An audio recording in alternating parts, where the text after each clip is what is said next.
Hi YouTube, we're here with the Sunbird, which I used to refer to as the Hawkeye glider from Hobbyking. We've got flapper-ons, spoiler-ons. We fixed the slop on the elevator and rudder, and it's tons better in a lot of different ways. We just added some cooling holes last night to cool on the 30 amp ESC. The motor still has some issues, which I have a plan for. I think you guys are gonna like. But my next maneuver is basically LEDs or flaps, and I'm trying to determine if I can get by with the flapper-ons and spoiler-ons, but I'm pretty sure I'm probably gonna wanna do it anyway. So we'll see, guys. Oh, and then Lemon RX 7-channel stabilizer. Let's turn this up, and give me 1 second, guys. I'm gonna throw the strap over my neck.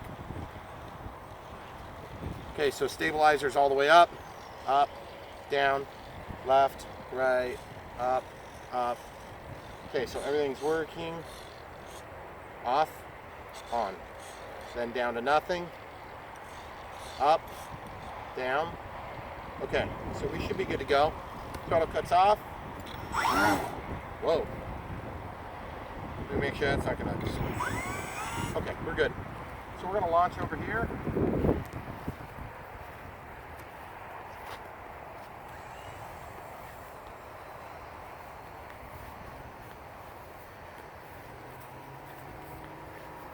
By the way, it's kind of windy out right now.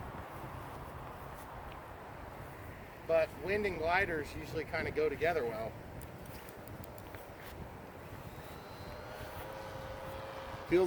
Sounds bad. I'm gonna land and write that up right now. Okay. There's spoilers. There's flapper-ons. See, it slows down, but it's not quite like what I want. So you pause it. Okay. All right, guys. So ready to launch again.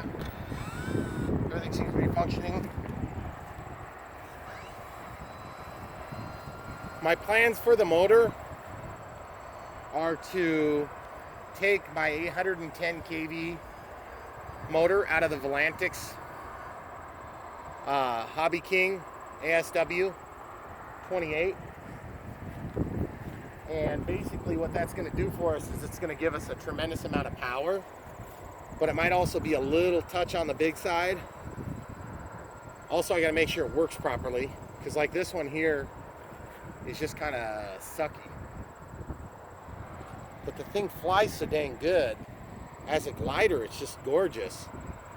I feel like I have ample authority on all the control axis. I was it's about 70% power here, so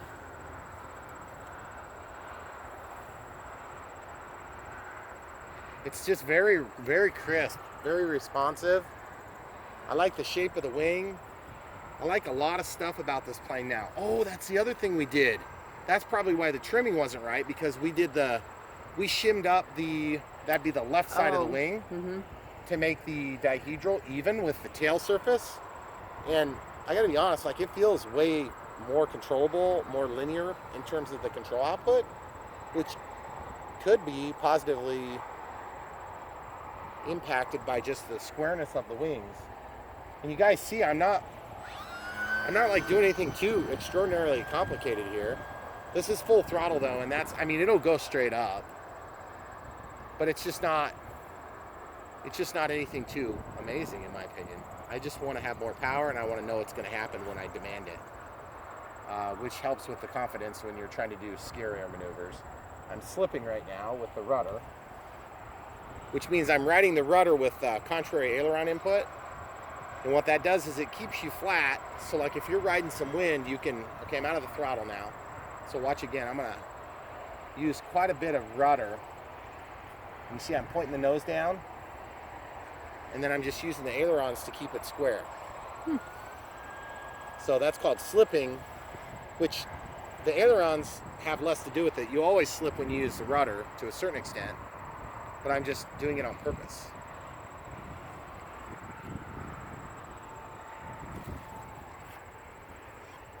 See, See, there's what I'm talking about. That's really frustrating because the power cuts out right when I need the power at the most, you know?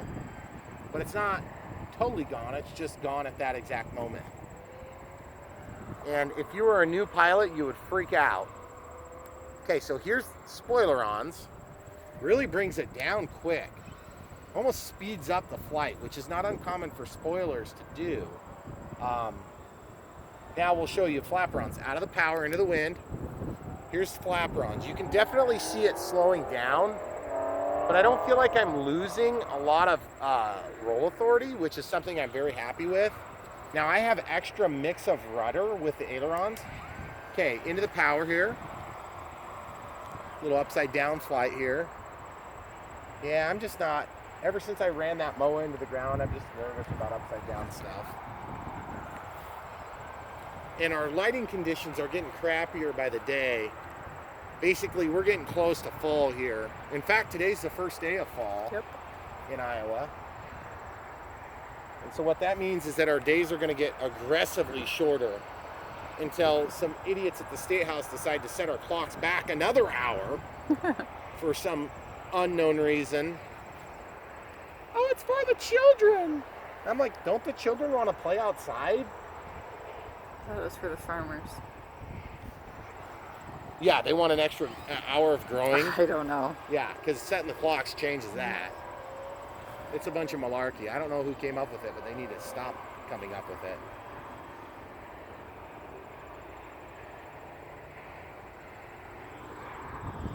Boy, I wish I was slope soaring right now so bad. Because this plane, I think, would be a very good slope soarer. What do you think, hon? Probably.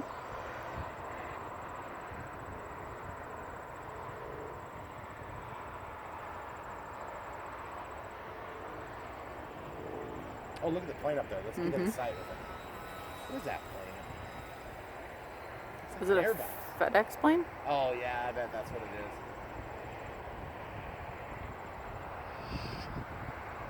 You got it all zoomed in. Okay, coming out of it. That was fun, guys.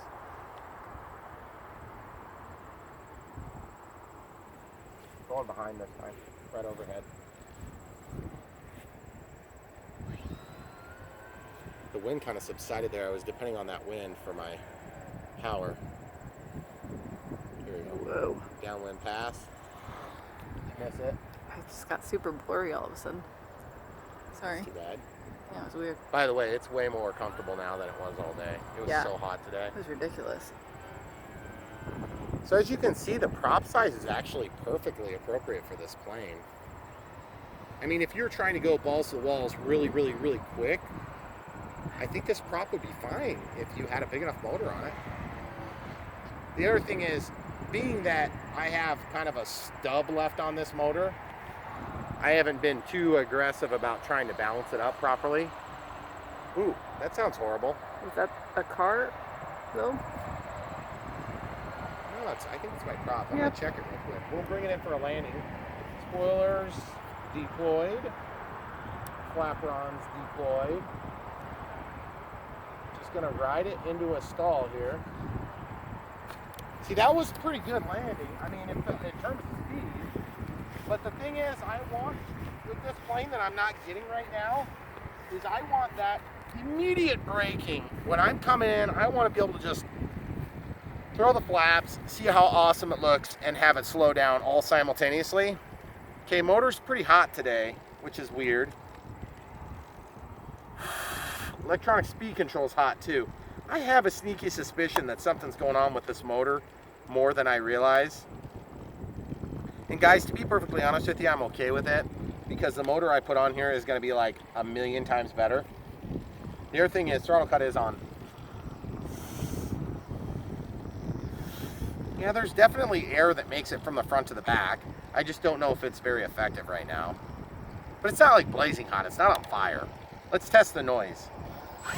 Yeah, see the motor, I just have such a small amount that's hanging onto that collet that it just vibrates if you get into a weird situation. So we're gonna fly some more.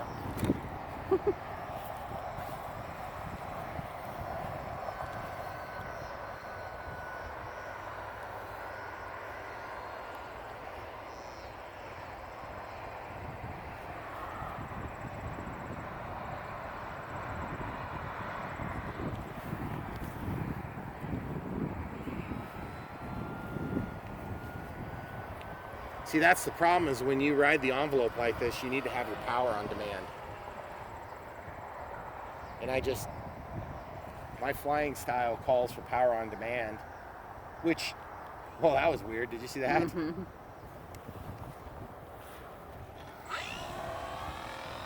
Dang it. That's where power on demand is not so good. Because here it is, I'm going to have to be super efficient getting over to my landing zone. Okay, spoilers on to get some extra speed. Flap rounds on to slow it down. Let's check it again. Okay. Okay, so let's check it again, guys. You see, the motor is just wanting to, the motor's fine, it's the prop that's kind of popping off of there, which is super annoying. And I think just the nature of a folding prop is it's going to reposition itself however it wants to. But as you guys can clearly see, this plane has potential to be pretty awesome, to be honest. And I mean, short of the propeller being annoying, I think it's going to be pretty sweet. And so that leads me back to, well, what do we do about it then, Brian? Well, what we do about it is we land it, regretfully land it, because we want to keep flying it badly. And then we put it away and we put flaps and LEDs in it. It's going to be awesome. And while we're at it, we'll just go ahead and throw in an 810 kV motor, which is about, I would say, a good twice as big as that motor. It's going to be totally awesome. Don't forget to like and subscribe, guys.